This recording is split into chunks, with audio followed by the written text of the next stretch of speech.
I'm Sinclair Lyall and I'm Tyler Agligoetok. We're here in Cambridge Bay, Nunavut, and today we're going to talk about hunting. Tyler, along with Sinclair, are our storytellers today on this episode of Explore, a Canadian Geographic podcast. Hi, and welcome to all you explorers out there, armchair and in motion. I'm your host, David McGuffin. This is our second episode from Cambridge Bay, Nunavut, for a segment we are calling Passing the Mic. Before we get to that, a reminder that we're holding our second annual RCGS Polar Plunge fundraiser for this podcast on March 6th. I would love it if you can help. Since 2019, we've been bringing unique Canadian storytelling from places like Nunavut and all over Canada. Coming to you bi-weekly, our audience continues to grow with Explore now charting on Apple Podcasts in Canada and around the world. Producing quality podcasts takes time, effort, and money. To keep this podcast going, we need your help. Please consider making a donation by visiting rcgs.org/Polar Plunge. And thank you. So, as listeners from the last episode will remember, I spent a week in Cambridge Bay in late November and early December last year, spending time at the Canadian High Arctic Research Station and with the Inuit community who've been on that land for millennia, now living in a cozy cluster of 1- and 2-story homes on the south coast of Victoria Island, overlooking the frozen Northwest Passage. Part of what I was doing up there was running podcast workshops for Inuit youth. This included holding podcasting open houses for the community and working with the two young men who will be taking the reins from me in this episode. Tyler Agligoetok is 22 and has his own photography business in Cambridge Bay. His partner in this episode is Sinclair Lyall. He's 24, works at the local school, and also runs his own video production business. The following is an interview they produced together in our workshop about Tyler's favorite memories of hunting out in the tundra near Cambridge Bay. As well as shaping and recording the interview, they also helped edit the final version. I hope you enjoy listening to it as much as I did in working with them on it. And a note. This episode contains descriptions of the hunting of a variety of animals, which may be disturbing to some listeners. Harvesting animals from the land and waters has been done by the Inuit in a responsible way for centuries, and hunting remains an important and sustainable part of food security for northern communities like Cambridge Bay. hello everybody, welcome to the Red and Green Show. I'm Sinclair Lyall and I'm Tyler Agligoetok. We're here in Cambridge Bay, Nunavut, and today we're going to talk about hunting. hello Tyler, how's it going today, sir? Good, and yourself? I'm doing well, thank you very much. So please tell me what story you're about to say. About April, May, I got a message from a friend asking me if I wanted to take along in a goose hunt. And I didn't hesitate to say yeah, because I haven't been out hunting in about 5-6 years prior to that. Ever since that first hunting trip, every day he messaged me, let's go geese hunting, let's go geese hunting. Every day, you're up, let's go geese hunting. And then after I started noticing that he wanted to go geese hunting every day, I've been getting up before him. You're up, let's go geese hunting. When he gets up, just getting ready. Okay, I'll be down soon. What did you like going out? About the first trip we went out, we were looking for a good geese hunting spot to sit around.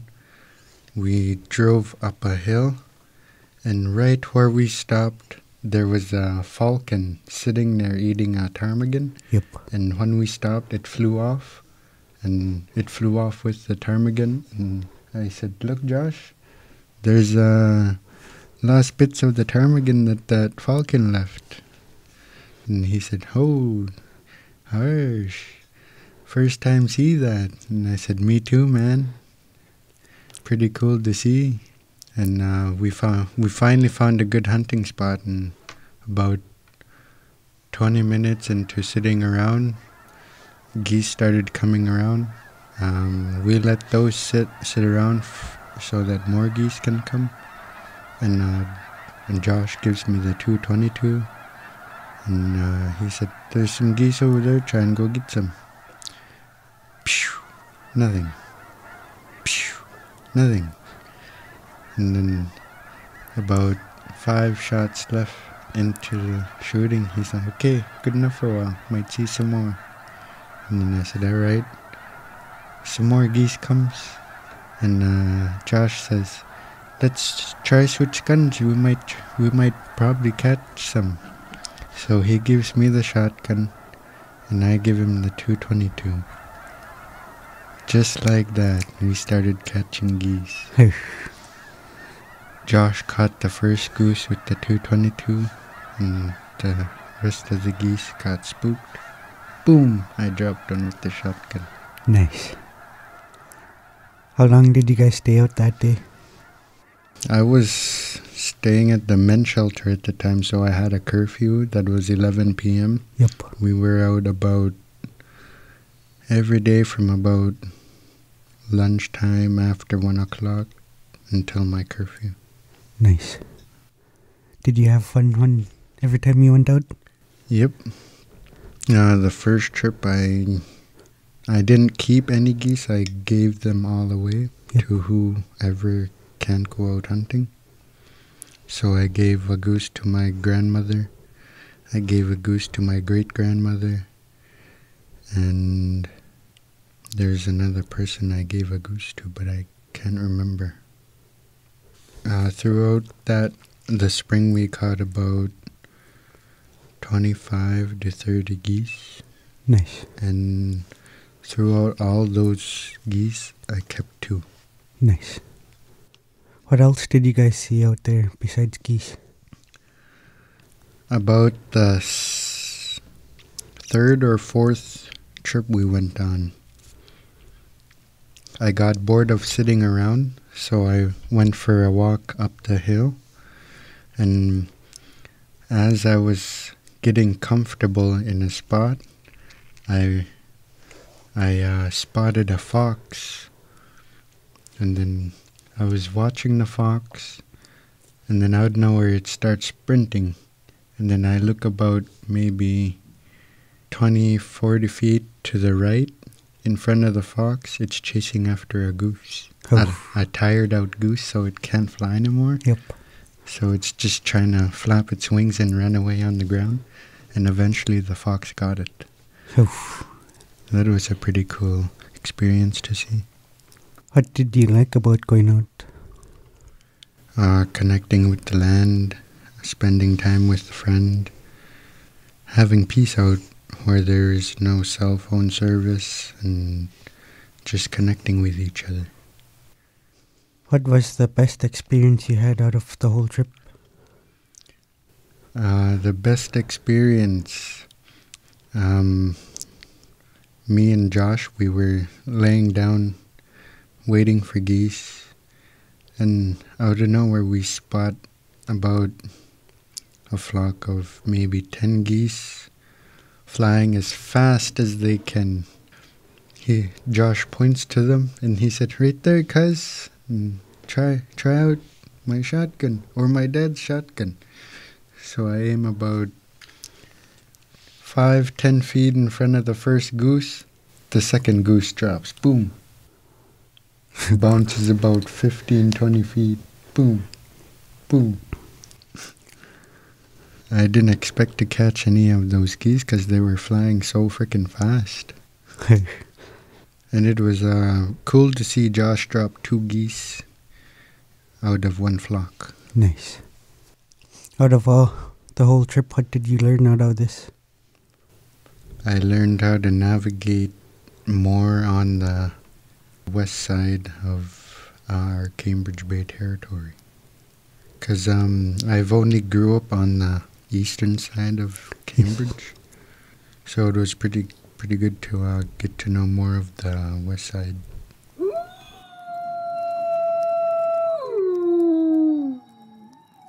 Out of all your hunting trips, which one is your best hunting trip ever? Out of every single hunting trip you ever went to? It was probably when me, my brother Sam, and my brother Sam's dad was chasing down a female wolf. And another hunting trip was recently in October 2020. I was attending a hunt and heel trip, and about 2 days into the hunt and heel, we spotted a female and a male wolf.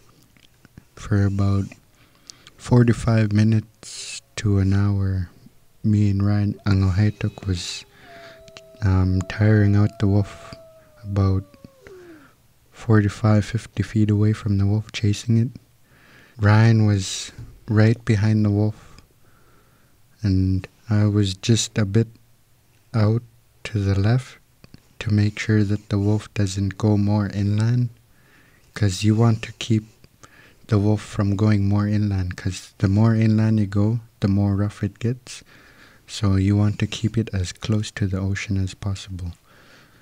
At first, I was right behind Ryan, and then my stepdad told me that you want to keep predators away from high ground, and that triggered me, so I kind of started to brush to the left, and that kept the wolf from going more inland.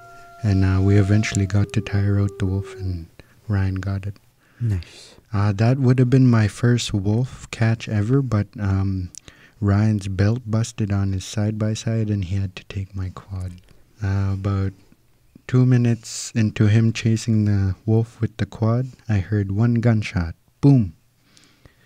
2 minutes later, I see him coming up the hill with something white behind him, bouncing. It was the wolf. Nice. He stood up, and after he was finished cutting it, arms straight, holding the nose, tail brushing the ground. Oh. It was a young male, he was saying. Nice. In the beginning of the chase, if I was thinking much better, I could have stopped and I could have grabbed one of the person's rifle, and I could have went to chase the other wolf. But I was mainly focusing on sticking with Ryan Agligoetok, because he's a really good hunter and guider. Yep. And I wanted to follow in his steps. Nice. But I could have went and got my first wolf by myself, but I wanted guidance into chasing my first wolf. Nice. How did it go, that hunting trip? Everything went perfect, other than me hitting a bump and injuring my left wrist. Oh. But I didn't really feel anything until we got to the cabin, because I had so much adrenaline going through my body. Did you have fun that day? Yep, I had a lot of fun. Nice. Who was all with you guys that day? There was 2 or 3 females and about 5 or 6 male. On the way there, we all arrived on quads. That took us 6 hours to get to our destination. But on the way back, the female, they went by boat, so it gave us, the men, a lot more faster time travel, because when we were traveling with the woman by quad, we didn't want them to tire out so fast, so we were taking things slow. And when we were coming back, we know that every man was able to withstand the speed of the trip, so we cut the trip down 4 hours. We arrived into town from our destination in 2 hours. Nice. We were just getting into town, and we were driving along the shore, going back to the wellness center, and we can see the boat just arriving. And usually when you go by boat, you arrive faster than the quads on land. Yep. It was a fun trip. We on the way back, we mostly coasted the beach. Full throttle, all of us. It was a lot of fun. I guess that's pretty much about everything. Mm-hmm. Kwana for listening to the Red and Green Show. I'm Tyler Agligoetok. Until next communion, this is Sinclair Lyall signing out. Well, I hope you enjoyed that. If you did and enjoyed this podcast and the stories we bring you, please donate to the RCGS Polar Plunge by visiting rcgs.org/polar plunge. It helps keep this unique Canadian storytelling alive. And be sure to check in for our next episode, which is honestly one of the most powerful I think we've done in our 4 years of Explore. It's with one of the few remaining people who grew up in a completely nomadic traditional Inuit lifestyle before being forced off the land by the government in the 1960s. My name is George Agligoetok. I think I'm one of a very few left that have seen both worlds. We spent our time in igloos, snow houses made with traditional tools, traditional snow knife. There was nothing that I could see was modern, acquired from the modern world. Everything we had was handcrafted out of wood, driftwood, horns, bones of the animals that we harvested or my father harvested. So it was all traditional. Wow, so not even a rifle in that? Not even a rifle. Wow. No. Definitely check back in for this one. And remember to rate and review us where you listen. It helps more people to find these interviews. And thank you for listening. Until next time, when we'll explore again, I'm David McGuffin. I think right now we're enjoying very much looking back at the Earth, and it's just a fantastic experience, and I just can't wait to get back and start telling people. We left Simpson about June the 10th with a fur brigade consisting of a number of yacht boats, each manned by 10 voyageurs. For us Inuit, it means that Inuit oral history is very strong. And we flew low over every inch of the country that could be. We were hoping that he would fire at us. I guess 160 dives or so. There are shrimp, fish swimming around outside. It's just fabulous here. Well, I'm a first for Canada.